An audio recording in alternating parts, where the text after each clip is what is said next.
Hey everyone. You know, recently, about a week, almost going on a week ago, I bought myself my first HD TV. But what I bought was an HD TV smart TV. Now, some of you probably have these. And a lot of you probably have experienced experienced exactly how complicated these TVs can be. Not saying that they don't put out a good picture, they do. It's just that, from what I've read online, a smart TV is a good bargain if you want it. If you want to have something that saves your PS4s or your Apple TVs or your Xboxes or whatever from constantly being turned on and used to go to your streaming sites. Some of them allow you to basically just, you know, some of them just, well, basically the smart TVs save you the trouble of always having to turn on an additional device like a PS4 or an Xbox One or whatever just to get your streaming stuff. Now, with that said, there's no doubt that I deal with the same thing. It takes, from what I understand, it takes about a few times on and off. Turning the TV on and off, unplugging it on and off, just to get it to work right. From what I can probably assume, it takes a while just to warm up. And I'm not talking warm up as come on as a regular television, no. I'm talking about warm up as it's got to connect everything since it's internet based.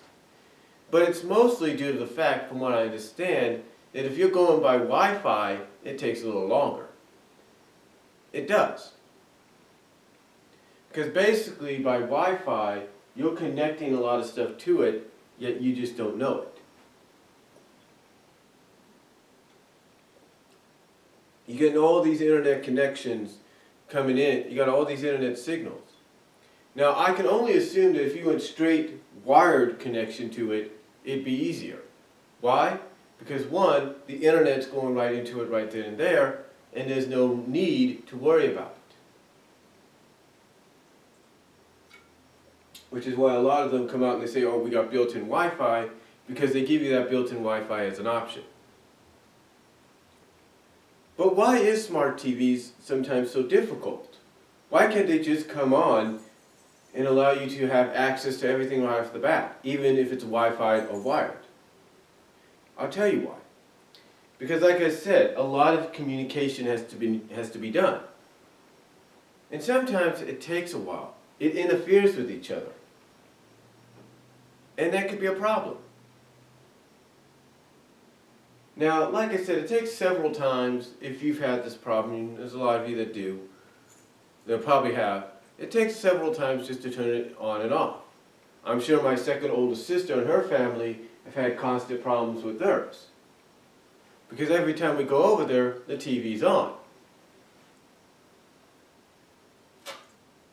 But I'm sure they won't come out and admit, but I'm sure they won't admit that they've had problems turning it on and off just because of the fact that it's a smart TV and it's connected to, and it's going through the Wi-Fi, so basically they're stuck with that.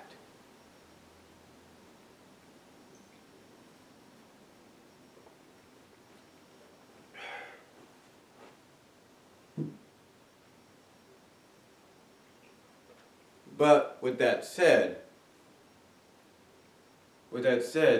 are smart TVs an okay thing to have? I think they're all right. I mean, like, some people have said that despite the negatives of having to go on and off with things, the positive is it saves you some things about, it saves you the trouble of turning on your Blu-ray or your gaming device or whatever streaming device you have just to get all the apps, just to go to like YouTube or Netflix and all that. It saves you that trouble by just being right there. Another thing about smart TVs as well is they do live up to their reputation as being smart because they realize, we have we have these pictures, we have these channels that a lot of people assume are 1080, but they're not. You see, what a lot of these channels actually are doing is they're showing you that a lot of them are not 1080p. A lot of these channels are still 720. That's right, that's what a smart TV does. It lets you know what's 1080 and what's not.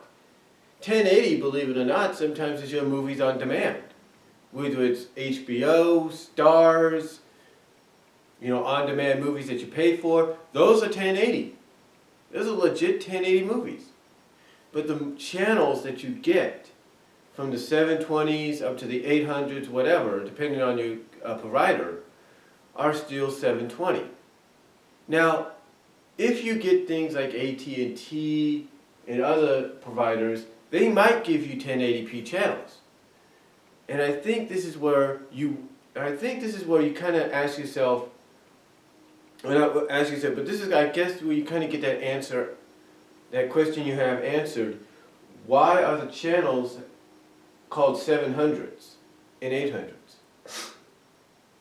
Well, quite simple.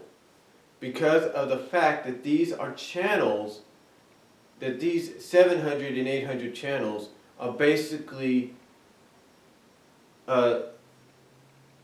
basically telling you that they are 720. They're the 720p. That's what the 7s are. If it was 1013, it would say you're watching channel 13 in 1080p. If it's 713, you're watching channel 13 in 720. End of story. And I know a lot of people don't want to hear that, but that's a fact. And that's the one thing about a smart TV, whether you like them or not, or you tolerate them. The fact that the smart TV does tell you right off the bat on top with the information that you're watching a 720 channel. So even if you're watching, even with something like this, that's a 1080p television, if you're watching 713 or 720 or 710, which is the HD equivalent of channel 10 or channel 13 or channel 20, you're essentially watching a 720p picture converted up to 1080. Because when you put on the info, it'll say 1080. It will not tell you, it won't tell you that it's really 720. A smart TV will do that. Even though it will give you a headache sometimes, it will frustrate you at times when you have to go on and off with it. My only solution to it is it's the Wi-Fi internet. If you put an Ethernet cable into it, you don't have to worry about that because of the fact that you are directly sending the signal in from the area that it needs to be. I've noticed that when you do that, it just goes directly in. You're not depending on the air itself to drag it in. It's just going directly into the system.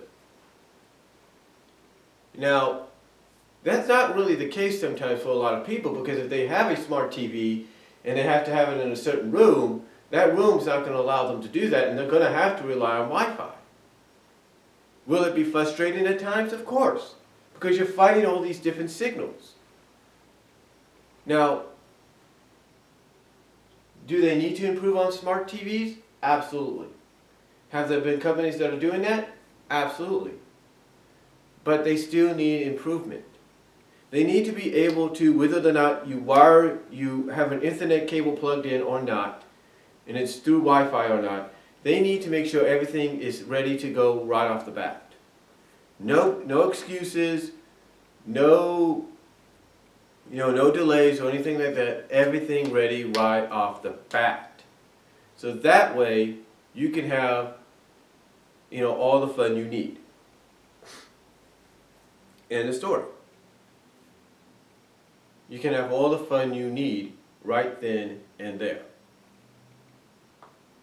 And again, I know some people may not like to hear the truth about smart TVs, because yes, there are some negatives about it, especially if you just use Wi-Fi, but they still do work. I mean, sometimes it'll come on, and the picture will come on and everything, the info will be on there, and you're wondering, why is the info still on, when is it going to go off, it's not, because one of the frustrating things about it is the remote control, it's like it's not responding.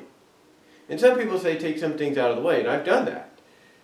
But it still at times takes a while to respond because it's got to warm up, it's got to get that connection. My thought on it is that it's exactly is that it's possibly due to the fact that it's connecting all around. It's got all this internet signal going in. Because it's when it starts up, it says retrieving data. Because basically when it says retrieving data, it's retrieving the data from the cable box, but it's also retrieving the data from the internet and all the other sources. So so basically it does get frustrating when it doesn't start up right off the bat. But are they a smart way to go? But is it a smart decision to go with? Well, it's all up to you. I mean, I could have gone with a regular HD television and, gone without the fuss. But, being me, I had to do the smart TV deal, and it works. It does work after a while. It does work after turning it on and off for a while. But, I do have it covered. I do have it insured if anything goes wrong. So, hopefully nothing else will go wrong. I mean, Vizio is a good brand.